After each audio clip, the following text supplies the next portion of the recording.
We hope you are doing great. Oh, by the way, this is Teacher Joanna. And this is Teacher Debbie. Teacher Deb, what day is it today, Gani? It's Sunday today, Teacher Jo.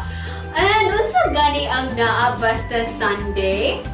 It's the Lord's Day. Muadto tag church and of course, Sunday school. Mao gyud, teacher, no, it's our favorite time. That's right. Remember all our singing time? Yes, and of course, our Bible story time. Aha! And ang mga games po na to. Yes, but it's been so long since the last time our kids went to church tungod sa COVID-19. Dugaya na to, Teacher Deb, no?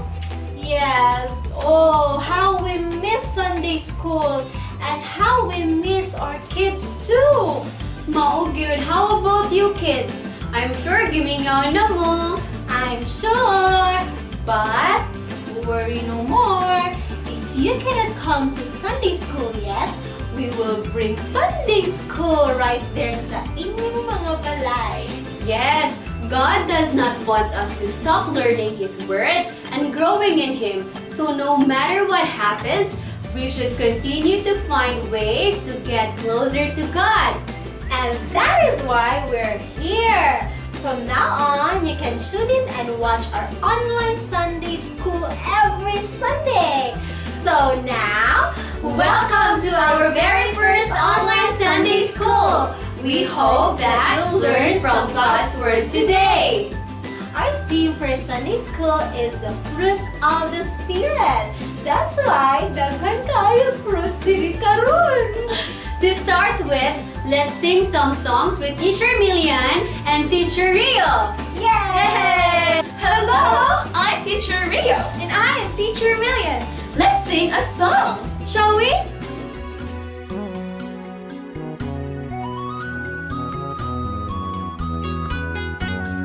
Jesus loves me, this I know, for the Bible tells me so. Little ones to Him belong, they are weak, but He is strong. Yes, Jesus loves me. Yes, Jesus loves me. Yes, Jesus loves me. The Bible tells me so. Jesus loves me, He who died, heaven's gates to open wide. He will wash away my sin, let His little child come in. Yes, Jesus loves me. Yes, Jesus loves me. Yes, Jesus loves me. The Bible tells me so. Jesus loves me, He will stay close beside me all the way. He's prepared a home for me, and someday His face I'll see. Yes, Jesus loves me. Yes, Jesus loves me. Yes, Jesus loves me. The Bible tells me so. I hope you know now that Jesus loves you. So, let's sing another song, shall we?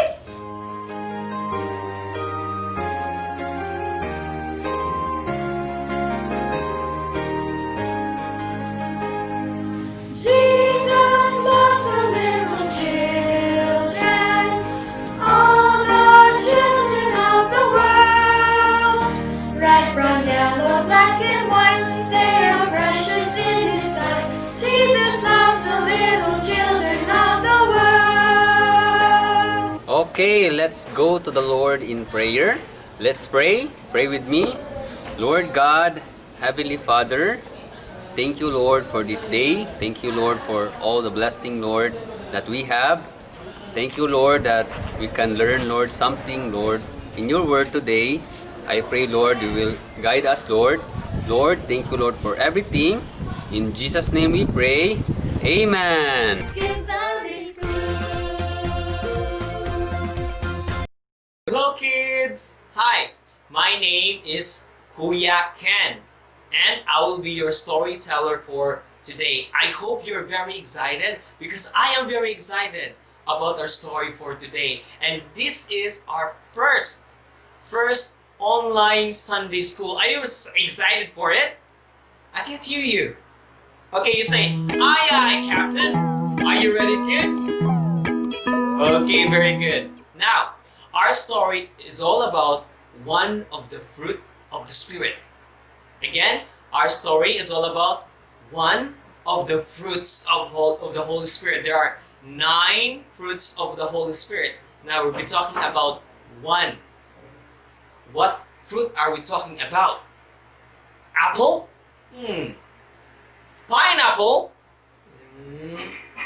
Strawberry? No. Mango? Banana! Okay, it's not about fruits. It's Love. Yes, about love. Okay? So our story will be based on ta-da! This is not just a book. This is not just a storybook. It is what we call the Bible. So our story is we have it from the Bible. Now, my question is, have you ever tried to love so that you love something that you give it to someone? Or maybe you love someone. You love someone like your friend, your mother, your father, or maybe your kuyas and ates. You love someone that you're willing to give everything because you love that person. Now, here is a story about love. It was 2,000 years ago. Wait, what? What do you mean 2,000 years ago? How long is 2,000 years? It is like 2,000 New Years. You're like celebrating New Year's from here, New Year's from here, and 2,000 times of New Year's. That's how long 2,000 years is. Now, a baby was born. And he was called the Son of God, who was born in the manger. No, the manger is not a good place to sleep. A manger is a long open box where horses and cows would eat. Can you still imagine that the Son of God is willing to lay his head to sleep in a manger? I mean, he's the Son of God. He could have slept in a mansion, but he did not mind it. Do you know his name? Yes, his name is Jesus. He came into this world to save us from our sins. Now, what is sin? Sin is doing bad things. What are the examples of bad things? Stealing. More like lying, disobedient to parents, or murmuring, or talking back against your mother or father, or someone older than you. And that is sin. What's with our sin? Our sin will bring us to hell. Now, hell is not a good place. Hell is where fire that cannot be quenched.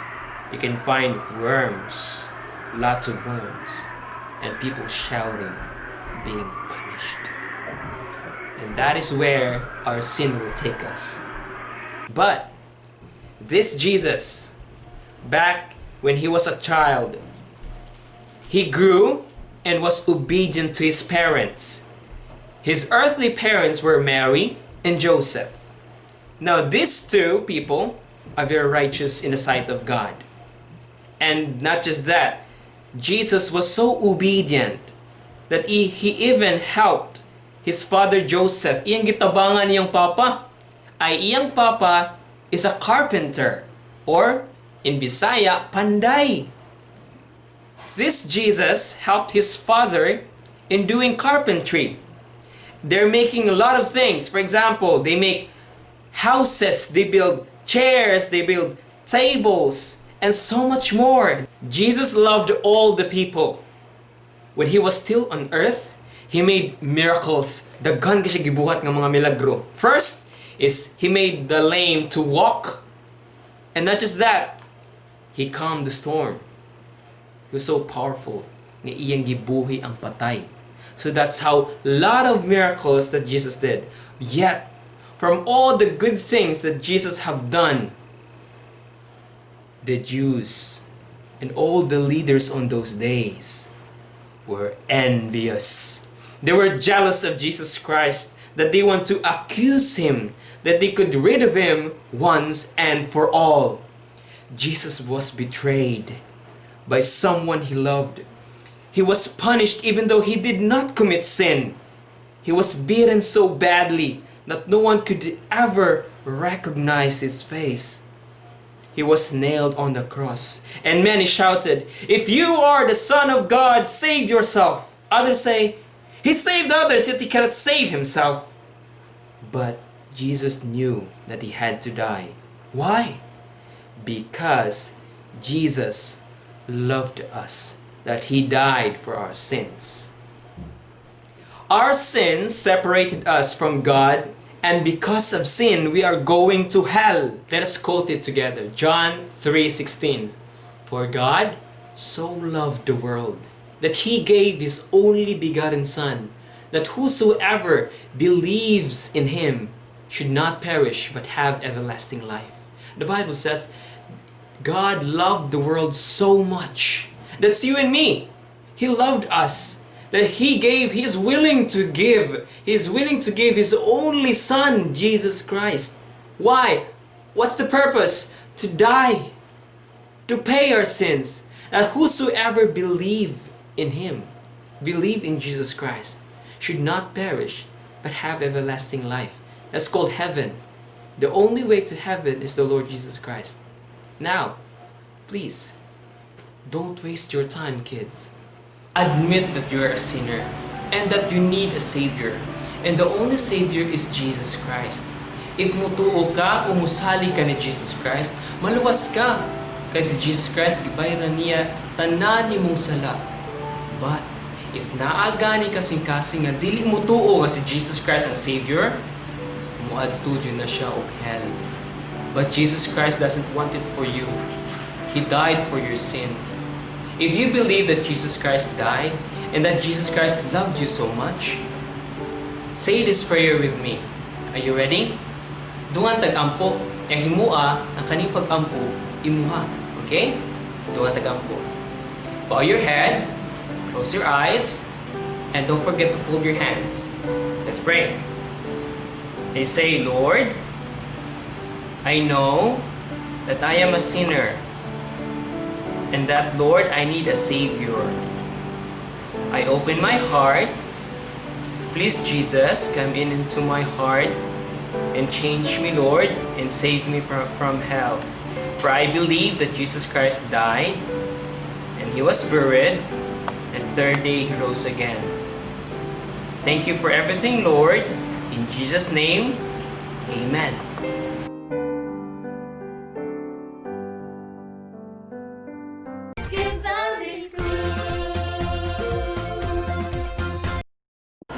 Hello, kids! Now this time, Ma'am Joanna, kay natahimuong activity to remind us about God's love.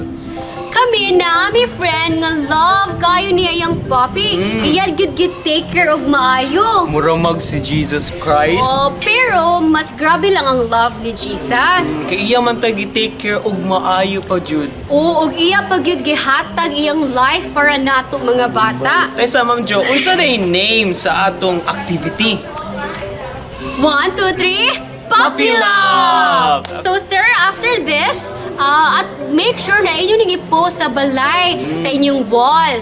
And make sure that this activity will also remind you about God's love. Okay, so Sir Ken, unsa man ang atong mga materials na gamiton? Oh, these are the materials. We will be needing glue, scissors, markers, and construction papers, such as purple, pink, and red. To begin making this puppy love craft, you will draw a large heart in a piece of red construction paper. To make a perfect large heart, fold the paper in half and draw half of the heart so both sides of the shape are the same size. And then, after cutting the red heart out, draw another large heart on the pink construction paper and cut it out. Cut the heart in half. Next, glue one half of the heart on each sides of the red heart for the puppy's ears. Then, cut a small heart out of the purple construction paper and glue it in the center of the red heart for the puppy's nose. After gluing on the nose, use the black marker to draw the line from the bottom of the nose to the point of the heart. Then, draw a line along the bottom of the heart to create an arrow for the puppy's mouth. Finally, glue two googly eyes on above the nose. And there you have it, Puppy Love Craft. So this is our finished product. Mananajud mga bata, Ang no? atong, pagkita sa balik ma'am, Again, unsa di? Puppy Love! So yun yung siya mong Sayod ra kayo. So ayo kalimot uban gyud nimo si Mama, Papa, si Ate o si Kuya sa pag-make ani. And mo-follow na dyan ka sa instructions, Ma'am Jo, and make sure na Yes. kay mga Materials. So, this is Craft Time! And I am Kuya Ken. And I am Ate Joanna. And see you next Sunday! Goodbye! Go to the Lord in prayer. Let's pray. Pray with me. Lord God, Heavenly Father, thank you, Lord, for this day. Thank you, Lord, for all the blessing, Lord, that we have. Thank you, Lord, that we can learn, Lord, something, Lord, in your word today. I pray, Lord, you will guide us, Lord. Lord, thank you, Lord, for everything. In Jesus' name we pray. Amen. I hope that you will learn and na-bless pagod mo sa pag-join today. And we love to spend another Sunday with you kids. So, see you on the next live streaming for Kids Sunday School online in the same Facebook page at the same time.